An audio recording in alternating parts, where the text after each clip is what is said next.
Donc, l'autorité est restaurée pour nous par Jésus après la résurrection. Amen? Ça, là, c'est vraiment formidable. Dans Matthieu 28, 18, ça dit, Jésus s'est approché, leur parla ainsi, tout pouvoir m'a été donné dans le ciel et sur la terre. Si le pouvoir m'est donné, c'est que je suis un roi. Luc 10, 18 à 19 dit, Jésus leur dit, je voyais Satan tomber du ciel comme un éclair. Voici, je vous ai donné le pouvoir de marcher sur les serpents, sur les scorpions et sur toute la puissance de l'ennemi. Et rien ne pourra nous nuire. Amen. Ne pourra vous nuire, nous aussi. Amen. Alléluia. Alors, c'est une autorité qui libère. Il libère du tourment, des maladies, par la destruction des œuvres des ténèbres. C'est une autorité qui libère. Amen. Tu as l'autorité du roi. Dis ça à ton voisin. Tu as l'autorité du roi. Oui. Alors, tu peux répondre. Alors, règne. Alors, règne.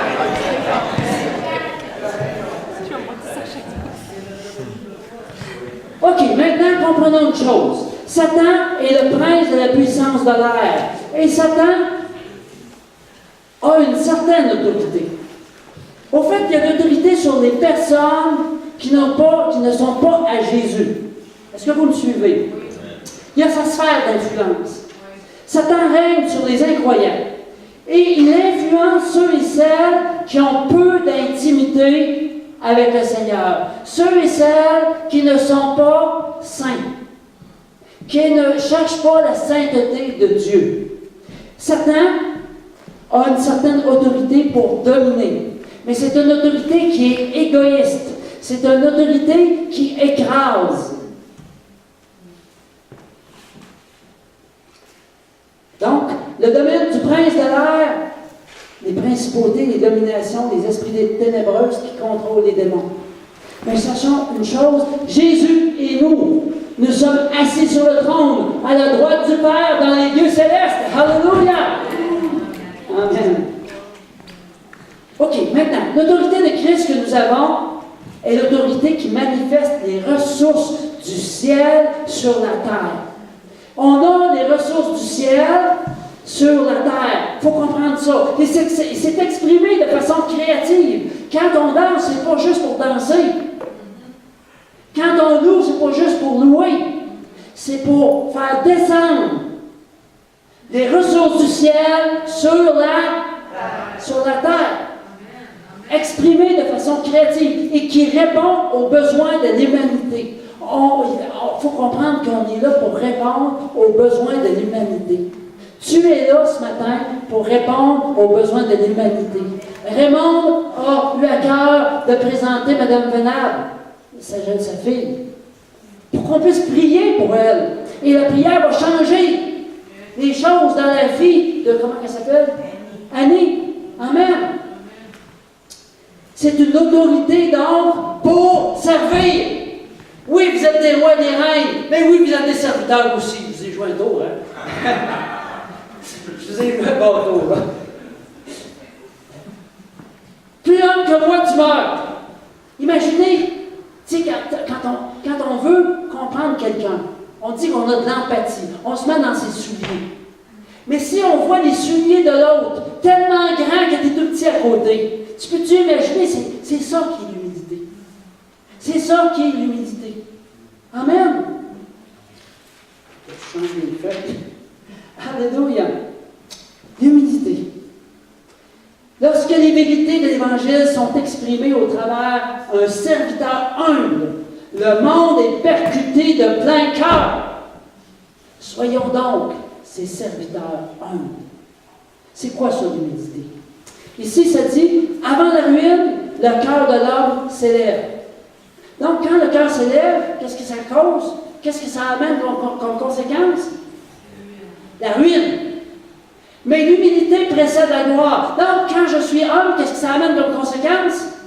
La gloire. Alléluia. Donc, l'humilité, c'est quoi ça, l'humilité?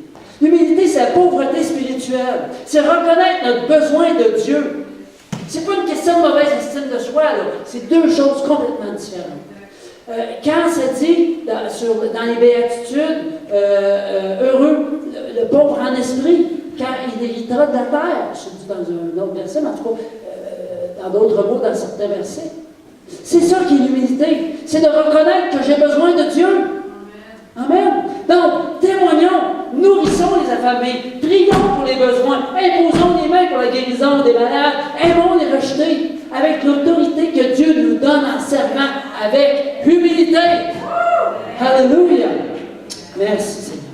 Merci.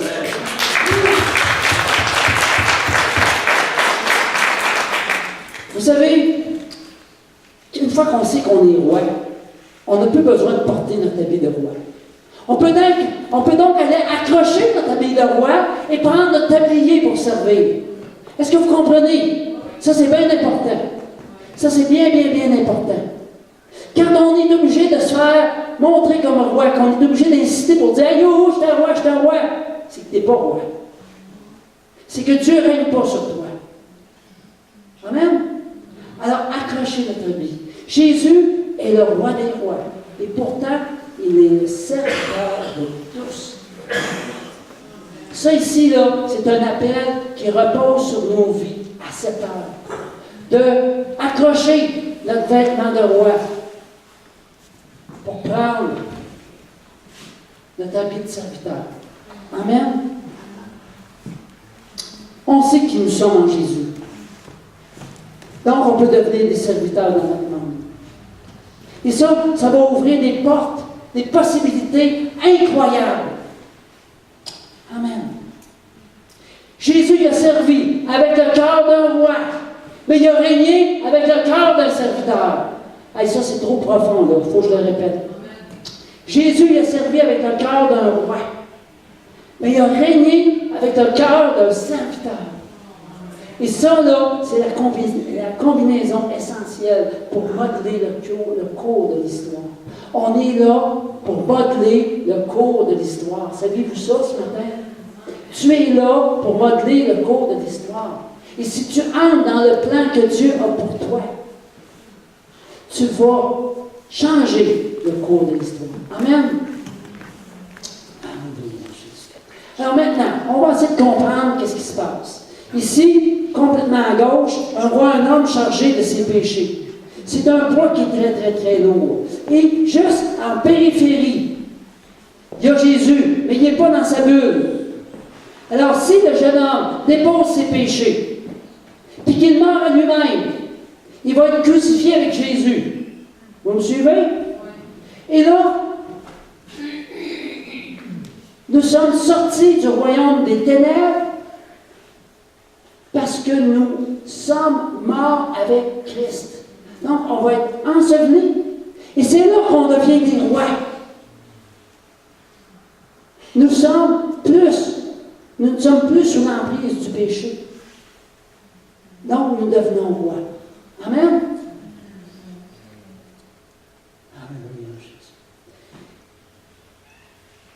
C'est comme ça qu'on devient roi. Et que nous avons l'autorité de Christ en nous. Amen? Que nous avons l'autorité de Christ en nous. Écoutez bien ça maintenant. Il va y avoir toute une suite de déclarations. La royauté est mon identité. Dites Amen. Amen.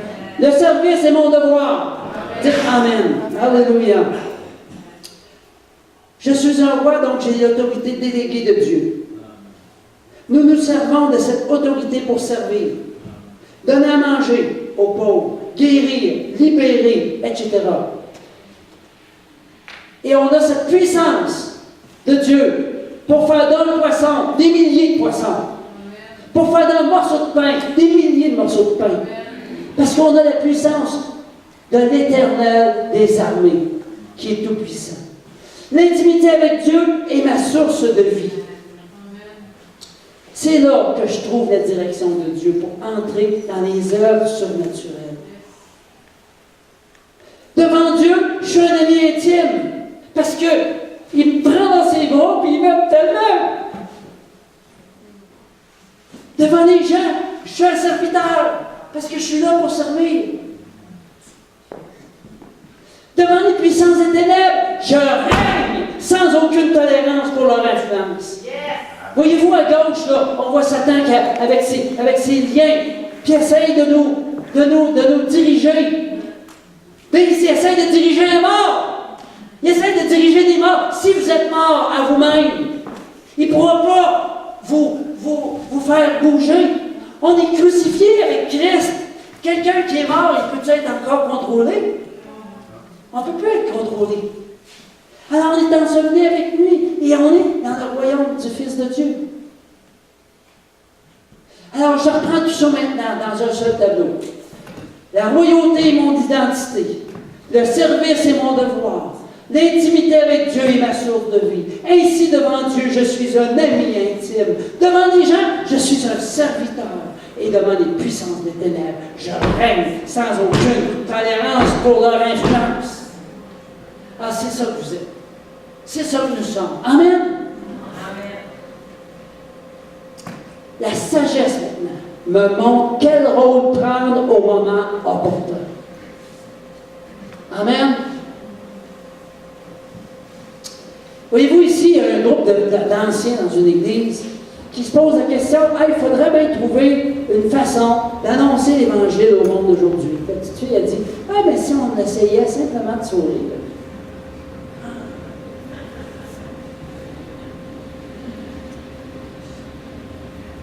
L'Évangile qui ne se vit pas dans la société n'est pas l'Évangile.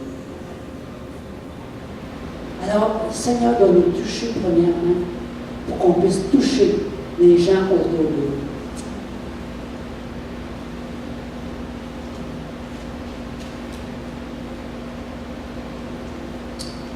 Il faut vivre le bonheur de l'Évangile. Il ne faut pas juste le savoir qu'il y a un bonheur là.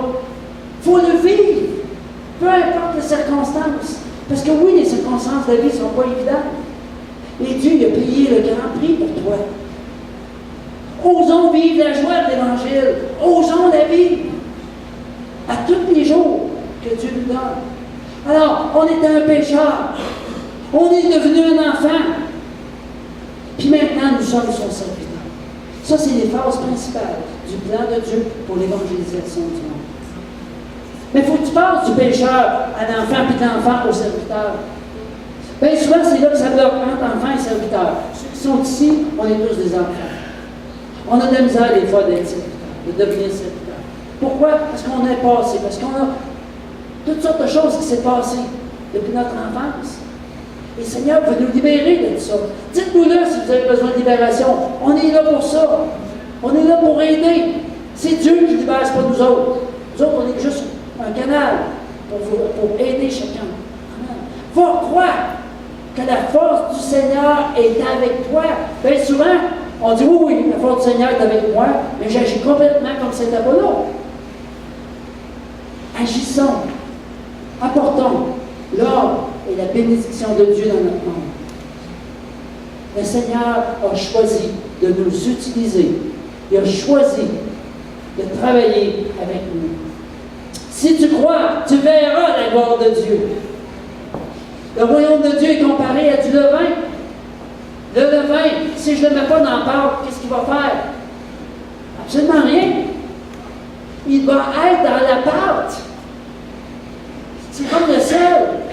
Si je mange une bonne soupe, puis que la soupe n'est pas salée correctement, elle ne sera même pas bonne, la soupe.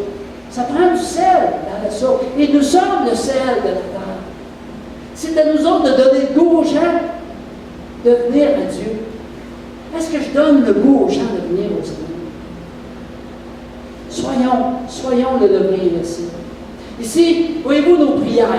Regardez nos prières d'habitude. Mon Dieu, veille sur les réfugiés, les sans-abri, les drogués, les démunis, les victimes de violence. Là, on se sent bien, bien spirituel. Alors Dieu dit, j'allais te demander exactement la même chose.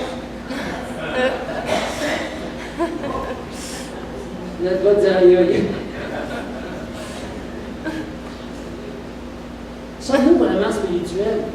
Être spirituel, ça veut dire agir. Amen. Chaque croyant a un appel. Celui d'être un témoin dans son lieu de travail, avec sa famille, avec ses voisins. Faisons attention de ne prêcher que la bonne nouvelle. Puis quand c'est nécessaire, utilisons les mots. Comprenez-vous que d'abord, il faut que ce soit nos vies. Nos vies témoignent en premier. Ça prend des vies transformées. Ça prend des vies qui ne sont pas comme avant. Celui qui t'a connu, celui qui te connaît aujourd'hui, il ne devrait plus te reconnaître. Vous suivez, ça serait compliqué un peu. Bien souvent, on utilise des mots, puis notre vie dit le contraire. J'ai le droit de dire la vérité. Car je n'ai pas honte de l'évangile. C'est la puissance de Dieu pour le salut de quiconque croit. Non, je n'ai point honte de l'évangile. Nous sommes un peuple prophétique. Nous trouvons l'or dans la vie des gens et le faisons remonter à la surface. Wow! Vous savez, bien souvent, là, le monde, qu'est-ce qu'on fait avec? On les critique.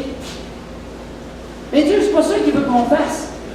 Il veut que dans chaque personne, Dieu lui a placé de l'or. Il veut que par notre témoignage, par notre vie, par notre amour, qu'on fasse ressortir ça. Puis là, tu peux dire à la personne, « Wow, tu as vraiment quelque chose de beau dans ta vie, je le vois. Je veux voir ce qu'il y a de beau dans ta vie. » Comme chrétien, on s'est habitué à critiquer. On devrait être des critiques chrétiens. Je ne sais pas comment dire ça. Oh. Alors, c'est pas ça d'être un chrétien. Un chrétien, ça fait sortir l'or des gens. Alors nous aurons un impact dans notre société et plusieurs viendront à la connaissance de Dieu. Dieu, vous allez tourner dans votre Bible, tournez dans Acte 29.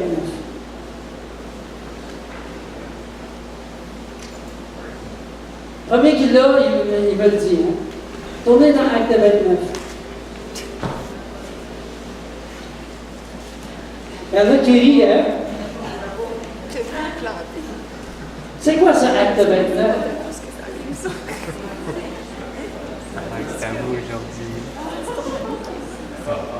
Acte des apôtres, c'est la vie des enfants de Dieu. OK, Acte 29, c'est nous autres. Acte 29, c'est toi et moi. Dans ce monde aujourd'hui, c'est Rita qui, à travers son entreprise de transformation, va toucher des vies. C'est Lisa qui a aidé tellement de monde à la Quête-Chemin qu'elle amène les gens à découvrir la prospérité. C'est Rita et Luc qui a montré leur amour à travers leur foyer et qui touche les gens autour de eux. C'est Nancy qui donne un exemple dans les écoles. C'est Émilie qui a un impact auprès des jeunes à travers la danse. C'est Monique. Écoute, je pourrais tout vous nommer. Excusez-moi si je n'ai pas pu nommer tout le monde. Mais on comprend c'est quoi? C'est ça, Acte 29.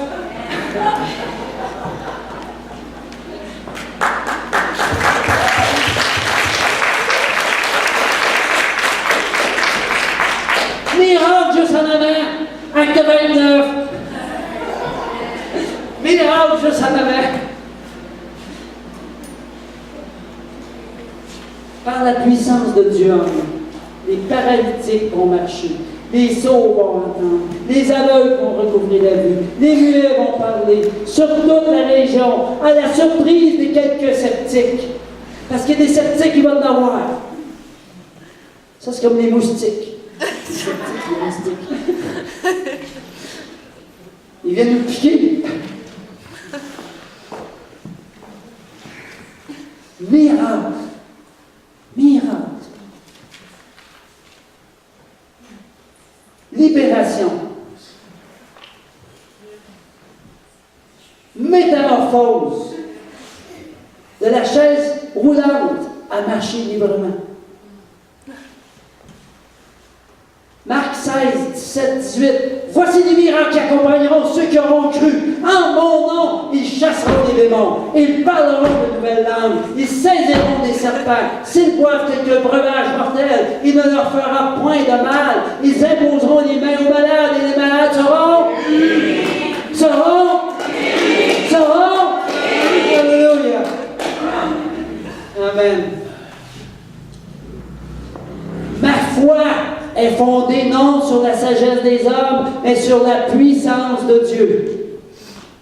Amen. Je suis appuyé sur la puissance de Dieu. Dis ça à ton voisin. Sois appuyé sur la puissance de Dieu.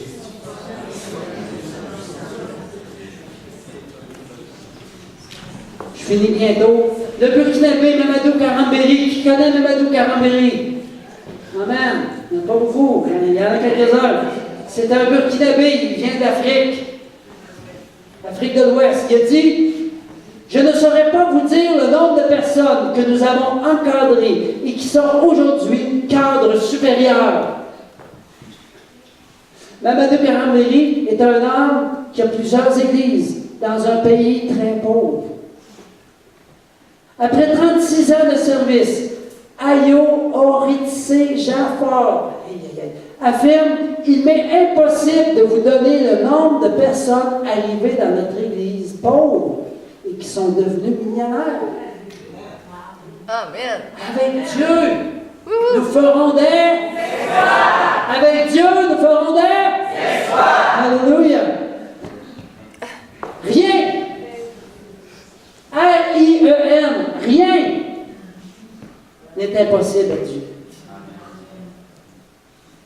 Rien.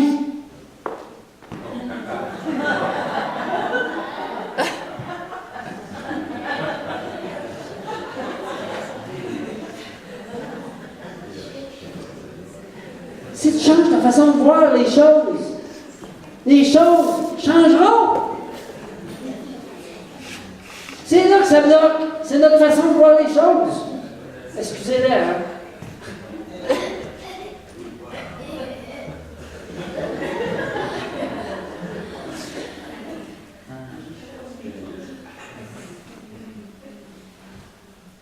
Nous ne devrions pas essayer d'être les meilleurs dans ce monde. Nous devrions être les meilleurs pour ce monde. Être dedans le monde, ce n'est pas la volonté de Dieu. D'être les meilleurs pour le monde.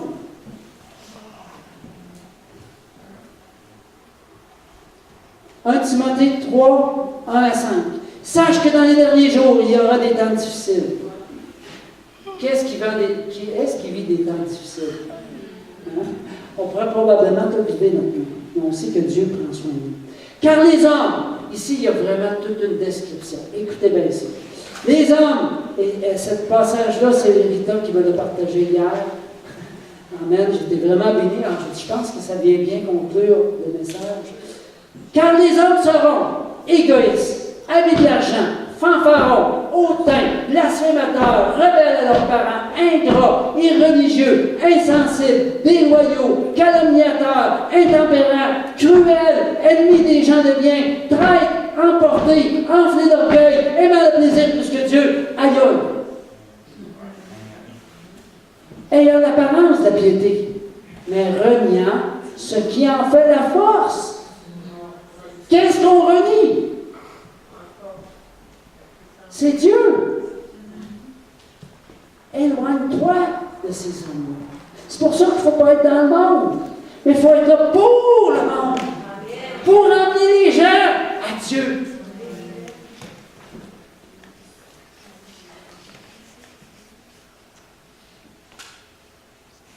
Vous savez, à un moment donné, j'avais un travail qui était d'accueillir des Algériens. Ils étaient tous musulmans. Et ils faisaient un stage sur des fermes. Puis dans le groupe de musulmans, il y avait vraiment des gens qui étaient extrémistes. Des musulmans vraiment extrémistes. Puis à un moment donné, alors qu'on parlait ensemble, parce que je leur témoignais de Jésus, ils m'ont dit: ben, toi aussi, tu es extrémiste. Là, j'ai réalisé, je dis, oui, je pense qu'il faut être extrémiste.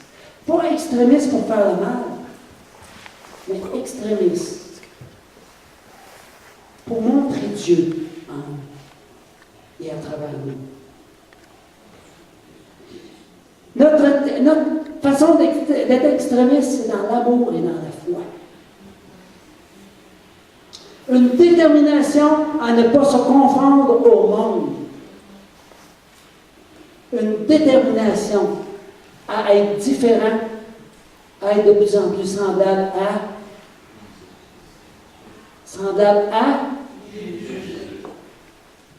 ensemble, semblable à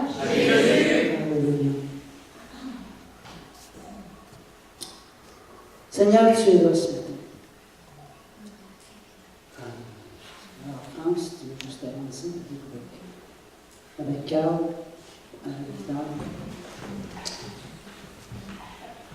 Je vous inviterai à vous lever là où vous êtes.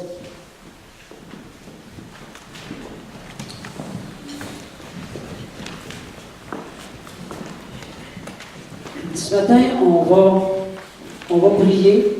Alors, j'ai déjà déterminé des personnes qui vont venir prier en avant. Il y a Lisa, il y a Nancy, il y a aussi Claudia, puis il y a Pasteur Rita. Il y a juste ça. Amen. Juste pour éviter que les gens qui ne sont pas appelés à prier s'avancent, à l'avenir, on va mettre des petits cocards pour identifier les personnes qui vont prier ce matin-là. Ça peut changer d'un matin à l'autre. Amen. Alléluia, Jésus.